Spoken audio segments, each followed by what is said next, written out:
under the heavy, gray sky of a quiet southern suburb, where sprinklers hissed and golf carts buzzed like lazy bees. Tom Harris thought he'd finally found a place to settle. At 62, a retired mechanic with hands tough as leather from years of wrenching broken machines back to life, he moved here with his 13-year-old daughter, Lily, who'd been born with muscular dystrophy. Every choice Tom made down to the slope of the driveway and the width of the front door was for her. They'd come for Lily's therapy, for a fresh start after Tom's wife passed 2 years ago, Leah VYing a hole that still ached like a bruise. Their house was simple, nothing fancy, but was theirs, accessible, safe, a place to breathe. The neighborhood, though, with its perfect lawns and clipped hedges, felt like it was holding its breath, too watching, judging, but never welcoming. No one dropped by with a casserole or a handshake, just eyes peeking through curtains and a faint chill when Tom pulled up in his big, modified van. That van wasn't much to look at, but it was Lily's lifeline. With its mechanical lift and custom interior, it gave her a sense of freedom, a way to move through the world with dignity. The first time Tom rolled out the ramp, a guy across the street stared so hard Lily asked if her face was dirty. Tom just brushed her hair back and said, "Nothing's wrong, kiddo. Some folks just ain't used to seeing strength." But one neighbor didn't bother with subtle glares. Nancy Wells, who lived in the corner house with the biggest yard and the loudest patio speakers, made her presence known like a storm cloud rolling in. She didn't introduce herself with a wave.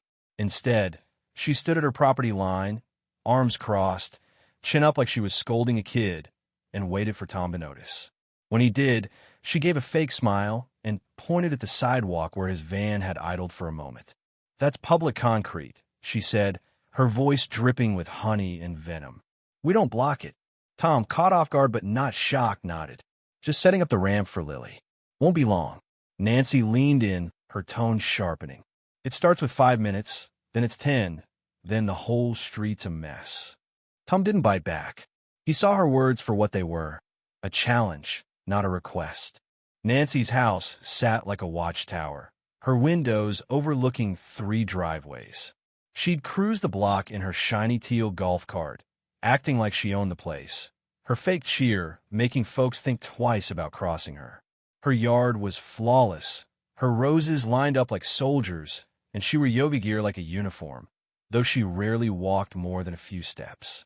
Tom tried to keep the peace, parking the van with precision, checking every angle to avoid trouble. But then he spotted a new sign near his driveway, a metal post with golf cart access only in bold letters. No city stamp, no legal weight, just Nancy's way of drawing a line. He didn't mention it to Lily, but stuck with him, a quiet warning in his gut. Nancy's jabs got bolder. One morning, as Tom helped Lily down the driveway, Nancy rolled by in her cart, tossed a glance, and said, "Still working on that balance, huh?" She laughed like it was a joke, but Lily didn't speak for hours. Another time, she cornered Tom by his garage, all fake concern, asking if he'd thought about using the back alley since big vehicles stress out the older folks. Tom kept his cool, a skill honed from years of dealing with screaming clients and busted deadlines. "You worry they'll stress about wheelchairs too?" he asked. Nancy's lips twitched, and she drove off without a word. It wasn't just words. Lily started skipping trips outside, her eyes lingering on her wheelchair instead of the trees. Tom felt that like a noose tightening, this wasn't just a rude neighbor. It was a slow, cruel erosion of his daughter's spirit. Then came the morning that snapped everything. It was a Friday, warm and still, and Tom was ready to take Lily to an early therapy session. He'd checked the van's lift the night before, everything perfect. But when he stepped outside, there it was, Nancy's golf cart, parked at an angle, blocking the driveway's slope. The battery cable was unplugged, sitting on the axle like a prop, and a laminated card hung from the windshield. "Do not tow. Municipal permit pending." It wasn't a mistake. It was a dare. Tom stood there, hands at his sides, as Lily wheeled out and stopped short. "Is that hers?" she asked softly. He didn't answer right away. His mind was racing 30 minutes until they'd be late. No way to maneuver the van. The sidewalk too steep for Lily's chair without the lift. He called the city tow Sayre VYC, 2-hour wait. He thought about asking a neighbor, but knew they'd dodge him. So he went to the garage, opened a dusty cabinet, and pulled out a heavy coil of industrial towing chain, the kind he'd used to drag engine blocks in his old shop. Lily looked worried. "Dad, what are you doing?" Tom gave her a tired smile. "Something I should have done the first time she pulled this." He looped the chain around the cart's axle, hitched it to the van, and started the engine. The screech of metal on asphalt echoed through the cul-de-sac as the cart's rear tires lifted off the ground. Tom didn't speed or yell. He just drove, dragging the cart to the edge of the greenbelt. There, under an old oak with sprawling branches, he backed the cart up a hill, climbed the tree, and hoisted the cart just high enough for its tires to spin uselessly in the air. He didn't leave a note or make a scene. He just loaded Lily into the van and drove off, the cart swaying in the breeze like a strange, silent warning. For 2 days, the neighborhood went quiet, not the usual polite hush, but a tense, held breath kind of silence. The cart hung there through the weekend, a bizarre decoration no one dared touch. A couple of teens walking their dogs stopped, whispered, and hurried off. No one confronted Tom.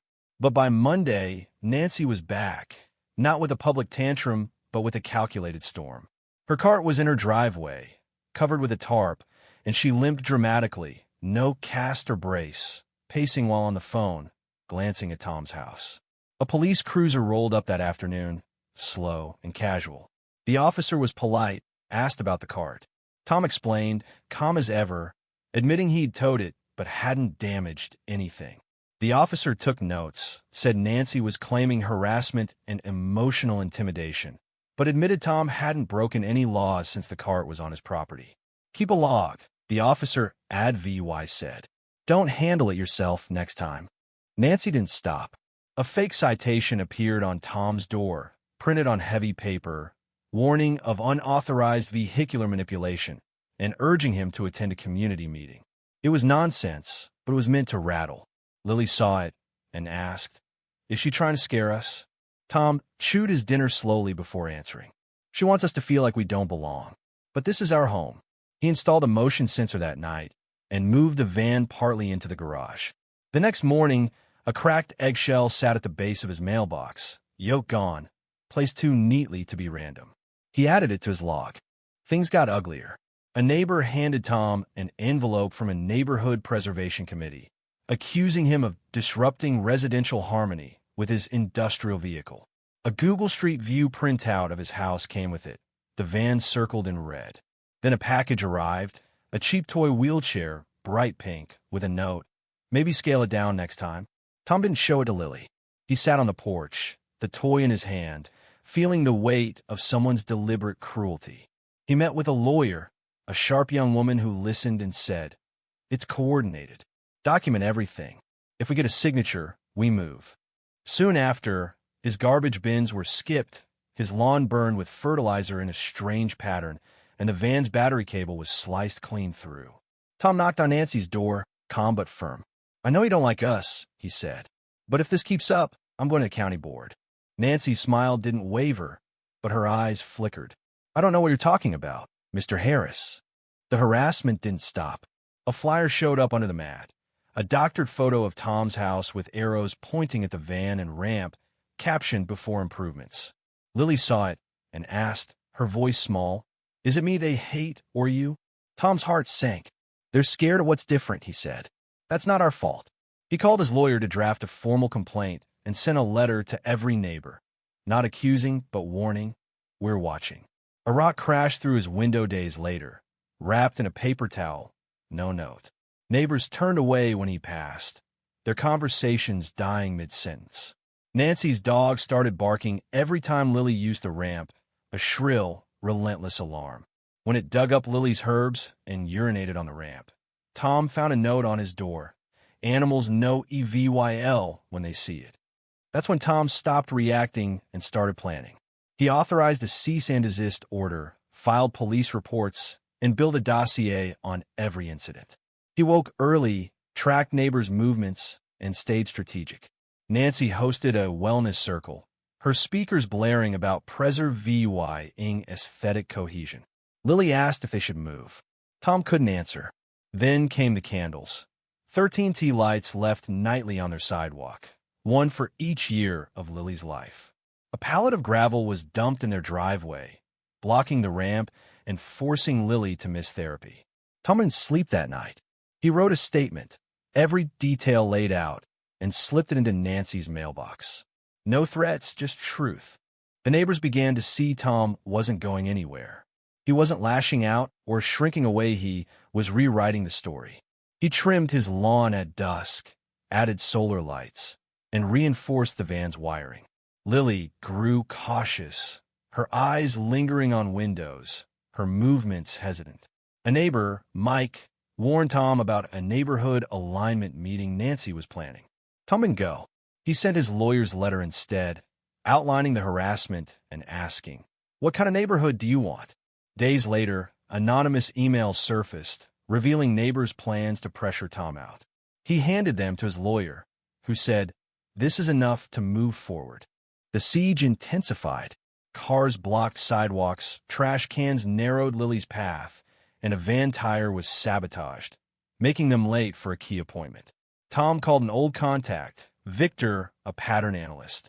"You're being worn down," Victor said. "They want you to snap." Tom didn't. He reset, groceries delivered, new routes, a fire road for the van. His lawyer filed a county complaint for accessibility violations.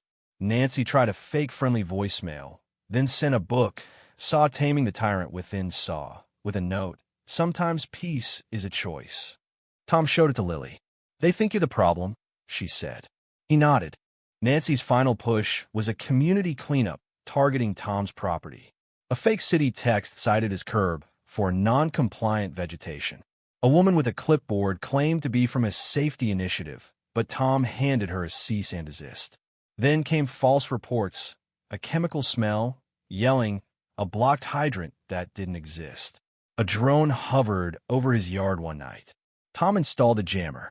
A formal complaint accused his van of hostile urban VY Sewell presence. He and VY TED, a disability rights group, to document his home. They measured ramps and promised support. The county launched a public re-VYEW, citing accessibility violations. Nancy's house went dark, her dog silent, her cart gone. She put her house up for sale, and an MOVYing truck left quietly. The neighborhood shifted, not friendly, but subdued. Lily started reading outside again, sleeping through the night. Tom hosted a cookout for Lily and her friends, their laughter filling the driveway. A neighbor left a potted plant with a note, "Peace starts somewhere." Another apologized to Lily. A council survey named Tom a consulted resident. He checked yes when asked if his voice was heard. The street wasn't perfect, but it was home. Tom and Lily had endured, not by fighting, but by staying. They'd reshaped the block by refusing to vanish. Sir VY Val wasn't about avoiding pine, it was about standing firm, quiet, and unbreakable. What would you have done in Tom's shoes, toe the cart, or play by the rules? Was Nancy just a bully, or did she have a point about community standards? Should Tom have gone public sooner, or was his quiet strategy the real power move? Drop your thoughts below, hit that like button if this story got you fired up, and subscribe for more tales that'll make you question everything.